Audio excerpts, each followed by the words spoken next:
recently went to watch the Crazy Rich Asians movie based on the book by Kevin Kwan, and I actually own all the books.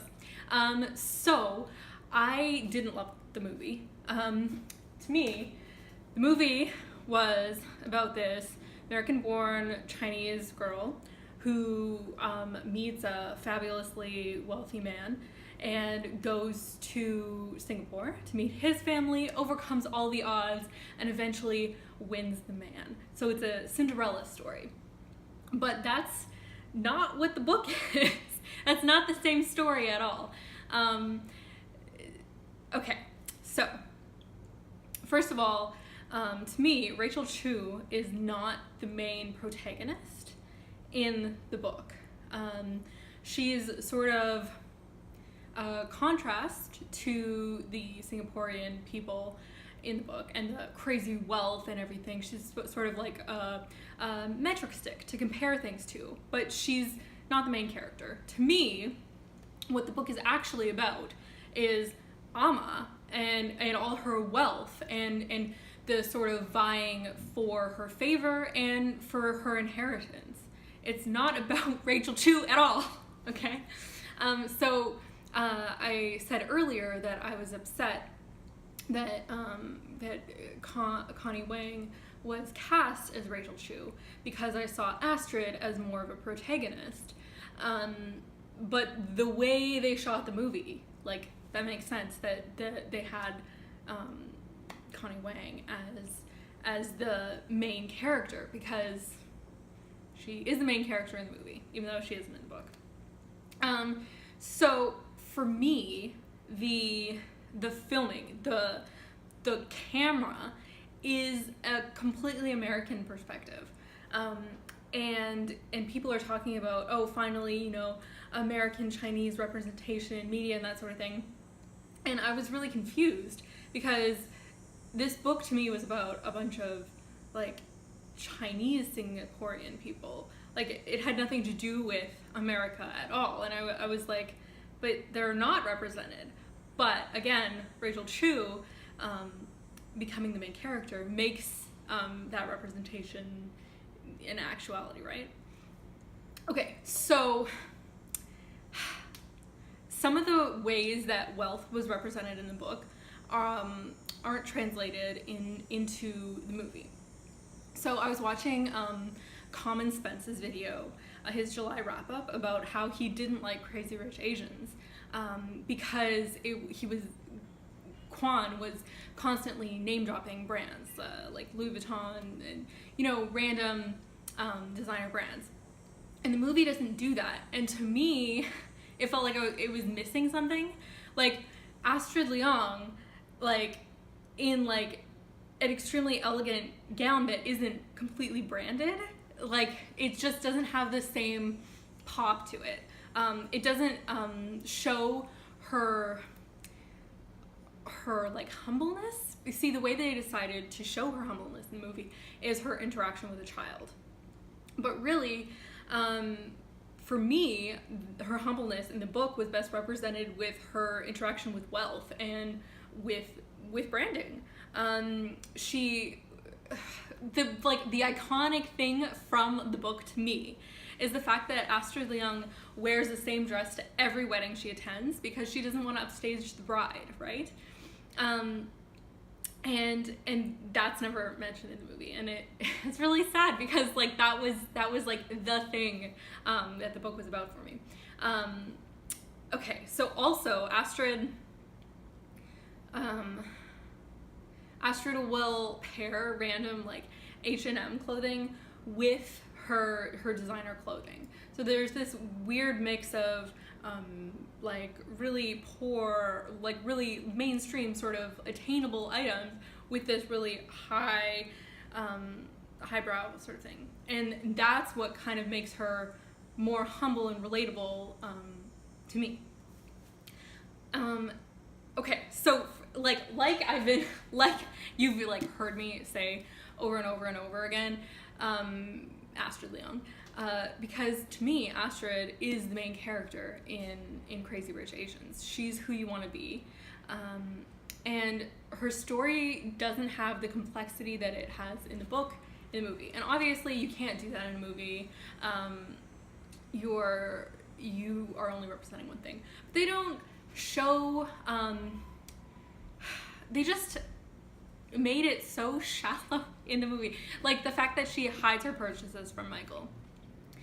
You don't get the depth of her wealth and the fact that she owns other properties and the fact that she has to sort of subvert her style and who she is and sort of make herself less than. You don't get that nuance, and also you don't get her relationship with Charlie, the man who is funding Michael.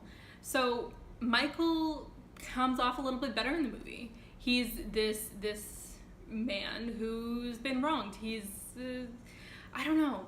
He isn't impotent in the way that he is in the books, because he's really the shell that's funded by Charlie.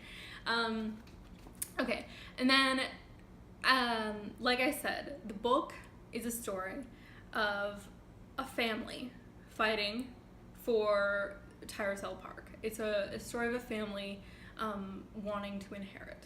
So there wasn't the focus on Nick and Rachel in the book that the movie presented. It really showed the different family dynamics, and you got to see from each family's perspective. You got to see from Eddie's wife's point of view. You got to see from Araminta's view, and they never mentioned the fact that Araminta is mixed race in the movie. And I like, it's been like 6 years since I read this, but that has a bigger impact on her in the book, and I just wish that had been mentioned. Okay, so what I was saying is that it's a family drama about family competing. So you get the viewpoint of all these different families, which gives it a more Singaporean perspective when you're reading it. As I said, the camera is very American focused when you're watching the movie.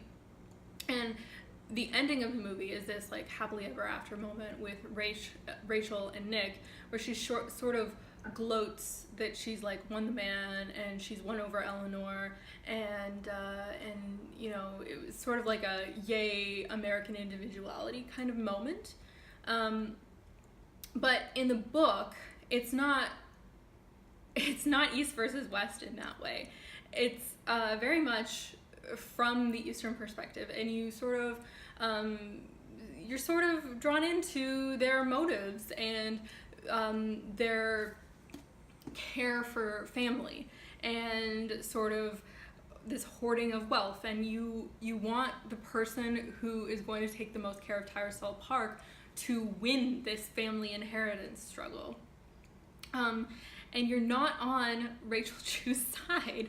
You honestly, when I was reading it, I was on the Eastern side, and I thought that Rachel shouldn't be with Nick, and I thought that she was just like making her life a mess to be with him. It would have made more sense for Nick to be with one of the Singaporean billionaire inheritors. Okay, so also Nick's dad was very poorly represented in the movie. He's this business chief or whatever, and I don't know if it's in the first or the second book, but he's like this lazy dude who like quit the business industry and moved to Australia and is like retired basically. And that's not, he didn't even get screen time. There was no actor cast for Nick's father, and that sort of throwing off family expectations and not living up to what is expected of a Leung is important for Nick's development and his eventual throwing off of family expectations. But it's not about that. It's about American individuality in the movie. So we're obviously not going to have, the reason for Nick's individuality. Okay, the other thing that that I found really interesting when I was reading the book is this sort of cheapness that the extremely wealthy people have in the book. So you sort of get a glimpse of this when you see Peaklin's mansion. It's like everything is gilded, it's over the top, it's extremely wealthy.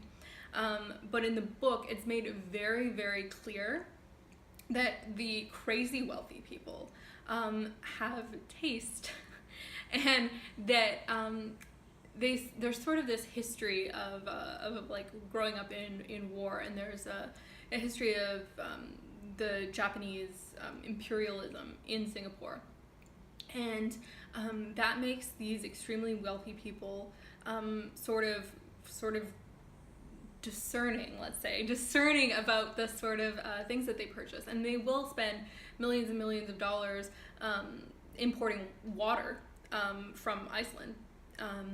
But they will also be extremely cheap with their clothing and say, oh, why would you buy that cheap stuff? Or why would you like pay, $75? I got this for $5. Like, you hear these older women in the book like saying, oh yeah, I only spent $3 on this.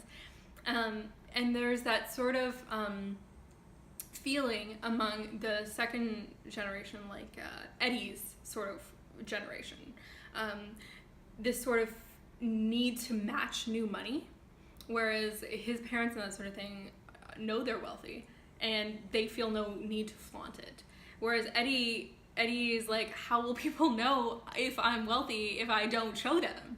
And it goes back to the Japanese sort of occupation of Singapore, and the fact that the older generation had to live as poor and had to struggle, and Eddie hasn't.